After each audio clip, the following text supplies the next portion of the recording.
Well, let's check the latest of what has been going on in the United States. And gee, she's been doing a great job for Sky News and for you, the viewer, over the last, I don't know, she's been over there for about 3 months, I think. Thought she'd be home this morning, probably. The great Annelise Nielsen is joining us from Philadelphia, outside the convention centre. Australia is still here, Annelise, and we're glad you're there doing a great job. What's the latest?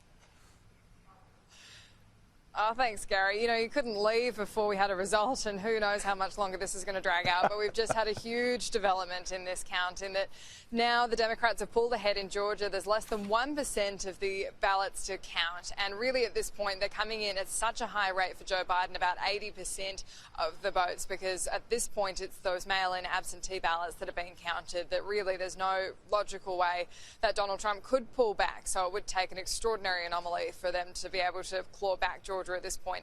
But this is seismic, not just because Georgia hasn't gone Democrat since 1992, but because this effectively closes Donald Trump's path to getting the 270 electoral college votes he would need to claim the presidency. He needed Georgia. Joe Biden didn't. Joe Biden had enough options with the other states that hadn't been called to make up that count, but this is really end of the road stuff for Donald Trump. Now, it hasn't been called yet. There are still votes being counted, so we can't call it yet. But this is a huge development in that Joe Biden's pulled ahead of Donald Trump. And this shows just how narrow these margins are. Even though we've had record high turnout this election, Donald Trump has grown his base. That's true, but also there's been a huge turnout for Joe Biden, well exceeding all those places that Hillary Clinton couldn't get voters out, including African-American voters. And that's been key, especially in Georgia, which has a really high percentage of African-Americans. They've turned out for Joe Biden to make this an absolutely historic moment. Yeah, and so, Annelise, what is the feeling on the ground, though? Because, you know, watching it from here in the relative comfort of the Socialist Republic of Queensland, it's evident to mine that there's got to be a lot of tension on the ground. You've got a bit of, you know, huffing and puffing on both sides, but particularly, I mean, you know, the president, understandably, is upset. He's got a thick skin and he has to, but the swamp is now starting to try and drown him completely in Pennsylvania Avenue.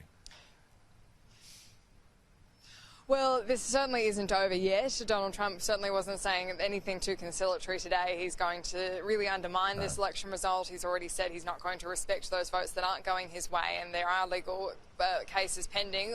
We don't know yet what exactly they'll look like and how much ground he'll be able to make there. But what we do know is that people really were scared coming up to this poll. I can tell you that people I spoke to in the weeks leading up to this were saying that they were really terrified about Tuesday, about the potential for violence and the potential that it would drag on and that would be that kind of unsure atmosphere. I spoke to people who were stocking up on groceries in anticipation that they'd have to bunker down because of protests.